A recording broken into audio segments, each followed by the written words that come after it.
दोस्तों, शेख हसीना के बांग्लादेश छोड़ने के बाद से ही बांग्लादेश के 1 करोड़ से भी ज़्यादा हिंदुओं की आबादी अब खतरे में आ गई है। अब तक सैकड़ों हिंदुओं के घरों को जलाया जा चुका है, मंदिरों को तोड़ा जा चुका है, दुकानों को लूटा जा चुका है और दर्जनों हिंदू मंदिरों में आग लगा दी गई है।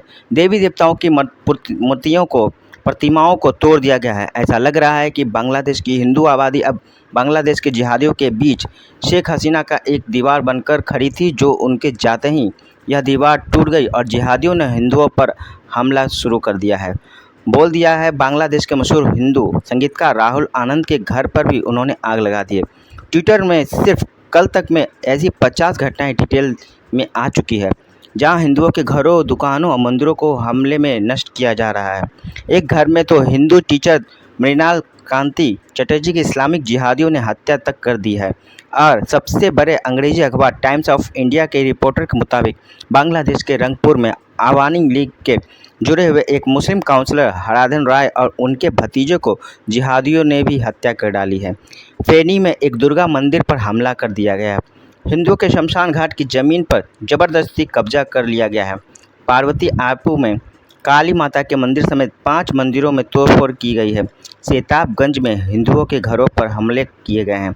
जहां हम जगह और लोगों के नाम लेकर एक एक घटना का जिक्र इसलिए कर रहे हैं ताकि किसी को यह न लगे कि हम कोरी लफ्ज़ कर रहे हैं, यानी कोई झूठी ऐवी कोई बातें कर रहे हैं। ये घटनाएं असल में हुई है और ये एक सच्ची घटना है, जिसे हमारे यहाँ के लेफ्टिस्ट छिपा रहे हैं। बांग्लादेश के अखबारों में रिपोर्ट हुई कि बांग्लादेश के हिंदू, बौद्ध और क्रिश्चियन काउंसिल के लीडर काजोल देवनाथ ने खुद ऐसी 200 से 300 घटनाओं के बारे में बताया है।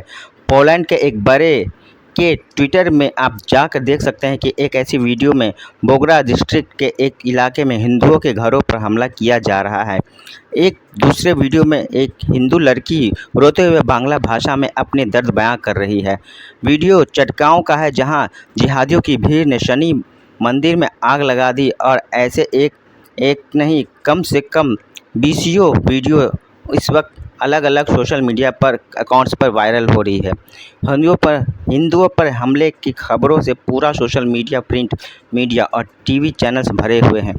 यहाँ तक कि बड़ा सवाल यहाँ खड़ा होता है कि अगर कुछ दिन पहले शुरू हुआ छात्र आंदोलन सच में रिजर्वेशन खिलाफ था, तो अगर सच में लोगों का गुस्सा शेख हसीना को लेकर था, तो आज यह लोग हिंदुओं पर हमला क्यों कर रहे हैं? अब तो लोग लगभग रिजर्वेशन भी ख़त्म हो चुका है, शेख हसीना ने भी देश छोड़कर जा चुकी है, तो फिर भी ये हिंदुओं के घरों पर, मंदिरों पर, दुकानों पर और हिंदू महिलाओं पर ये हमले और बलात्कार क्यों हो रहे हैं? मंदिरों पर हमला करके किस बात का गुस्सा निकाला जा रहा है? मुस्लिम लोग इसलिए अपने पिछले वीडियो में भी कहा था, आंदोलन करने वाले ज़्यादातर लोग छात्र हैं ही नहीं, लोग यहाँ जिहादी मानसिकता के आतंकवादी शामिल हैं। छात्रों की शक्ल में मुस्लिम जमात और बांग्लादेशी नेशनल पार्टी के मुस्लिम जिहादी, जो बरसों से यहाँ हिंदू कौम का खून बहा रहे हैं। ये लोग जो पूरी दुनिया में हिंदुओं को बांग्लादेश से भगाना चाहते हैं, ये वो लोग हैं जो हिंदुओं की दुकानों और मकानों पर कब्जा करना चाहते हैं। ये वो लोग हैं जिन्होंने सेकुलर वैल्यूज़ पर बने बांग्लादेश को इस्लामिक स्टेट बनाने के लिए मुजीबुर रहमान की हत्या कर दी थी। हिंदुओं का जबरन धर्म परिवर्तन कराया जा रहा है और जो नहीं कर रहे हैं उन्हें मौत के घाट उतारा जा रहा है। बांग्लादेश को इस्लामिक स्टेट बनाने के लिए मुजीबुर रहमान की हत्या कर दी थी। लोगों को पता नहीं, उन्हें बता दें, जब बांग्लादेश बना था तो उनके संविधान में सेकुलर वर्ड यूज किया गया था, मगर मुजीबुर रहमान की हत्या के बाद संविधान में सेकुलर शब्द की जगह इस्लामिक स्टेट डाल दिया गया और आज शेख हसीना देश की पीएम नहीं रही।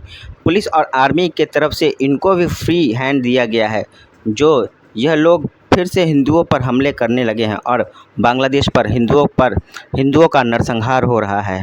हिंदुओं को मारा जा रहा है, उनका बड़ी तादाद में हत्या की जा रही है। हिंदुओं पर यह कोई पहला हमला नहीं है। दोस्तों, 2001 में जब बांग्लादेश में खालिदा जिया की सरकार बनी थी, तो उनके सपोर्टर्स ने भी सिस्टमेटिक तरीके से पूरे देश में हिंदुओं का नरसंहार किया था और इसके खिलाफ हिंसा छेड़ दी थी। वो हिंसा उस वक्त पूरे 150 दिन तक चली थी। इस हिंसा में हिंदुओं के खिलाफ 18,000 से ज़्यादा क्राइम किए गए थे। 1,000 हिंदू औरतों के साथ जबरन बलात्कार किया गया था। उस हिंसा के बाद 5 लाख हिंदुओं को बांग्लादेश छोड़कर भारत आना पड़ा था। और अगर आप बांग्लादेश की पूरी हिस्ट्री देखें तो यह इतिहास, यहाँ तक कि हिंदू कौम पर हमलों से भरी बातें हम लोग 71 की बात करते हैं, जो खुद को शाबाशी देना नहीं भूलते कि कैसे हमने उस वक्त पाकिस्तान को हराया और पूर्वी पाकिस्तान को बांग्लादेश में बनने की मदद की। मगर हम इस बात को भी भूल जाते हैं कि 71 की लड़ाई से पहले पाकिस्तानी फ़ौज के आदेश पर सबसे ज़्यादा हत्या उस वक्त के पूर्वी पाकिस्तान के हिंदुओं की गई थी। एस्टिमेट के मुताबिक पूर्वी पाकिस्तान में भड़के आंदोलन को दबाने के लिए पाकिस्तानी फ़ौज ने उस वक्त 30 लाख हिंदुओं की हत्या की थी, जिनमें 30 लाख में अधिकांश हिंदू ही थे। अमेरिका के सांसद एडवर्ड केनेडी ने 1971 में अमेरिकी संसद में एक रिपोर्ट पेश की थी। उस रिपोर्ट में बताया गया था कि 71 से पहले पूर्वी पाकिस्तान में हुई हिंसा से मरने वाले लोगों में से सबसे ज़्यादा वहाँ के हिंदू थे। आज़ादी के आंदोलन को दबाने के लिए हिंदुओं की हत्याएं की जा रही थी, दुकानों को जलाया जा रहा था, उनके घरों मकानों को लूटा जा रहा था, मंदिरों को ध्वस्त कर आग लगा दी जा रही थी और हिंदू माँ बहनों के साथ बलात्कार किया जाता और हिंदुओं को मौत के घाट यानी नरसंहार किया जा रहा था।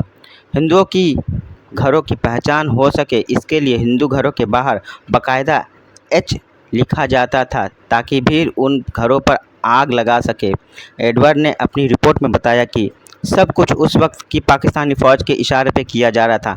हैरानी की बात, आज हम जब 71 की बात करते हैं तो उस बात के लिए ताली पीटते हुए देखिए कैसे भारत की मदद से बांग्लादेश बन पाया।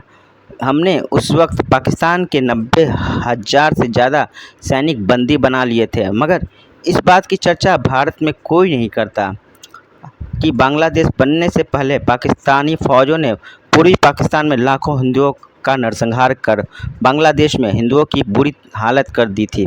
और कुछ टाइम पहले हमने इस डिटेल्स वीडियो बनाई थी, जिसका लिंक भी मैं आपको डिस्क्रिप्शन में दे चुका हूँ।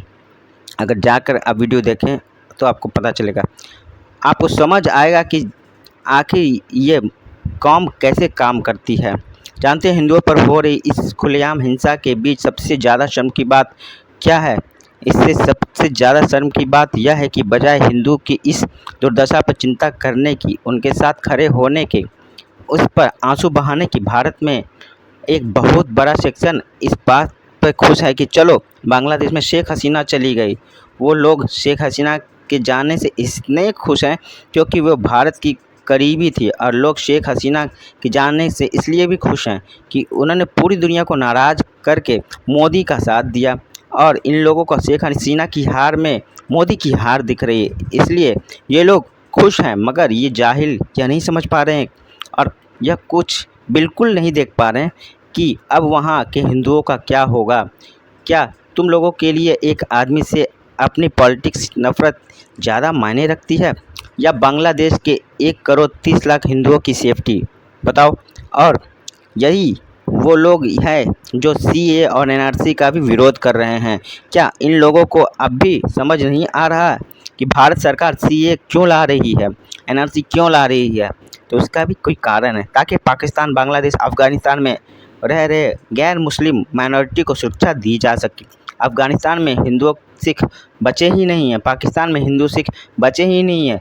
वो दिन क्या हो रहा है सबके सामने। 1947 के टाइम जिस पूर्वी पाकिस्तान यानी आज के बांग्लादेश में 30 लाख आबादी हिंदू थी, लेकिन आज बांग्लादेश में 30% आबादी हिंदू थी। आज वहाँ 8 पर भी हिंदू नहीं बचे हैं। और अब वहाँ जैसे हालात है ना, इस बात का शायद अगले कुछ सालों में इतने भी ना बच पाएँ। मगर ये सब बातें भारत में बैठे कुछ एजेंडाबाजों को बिल्कुल समझ नहीं आती होगी। उन्हें भारत के हिंदुओं के साथ कुछ लेना देना नहीं, ना ही कहीं और कहीं उनके बस की एक टेंशन है कि अगर सीए एनआरसी के बहाने कुछ लाख हिंदू और आ गए तो मोदी के वोट ना बढ़ जाएं, फिर चाहे उन्हें हिंदू के साथ कोई मतलब भी ना हो। हिंदू भाई उन सारे देशों में कैसे भी मौत के मारे जाएं, मगर ये लोग पिघले से बिल्कुल नहीं। बांग्लादेश हो या आज हिंदुओं के साथ जो हो रहा है, ये उन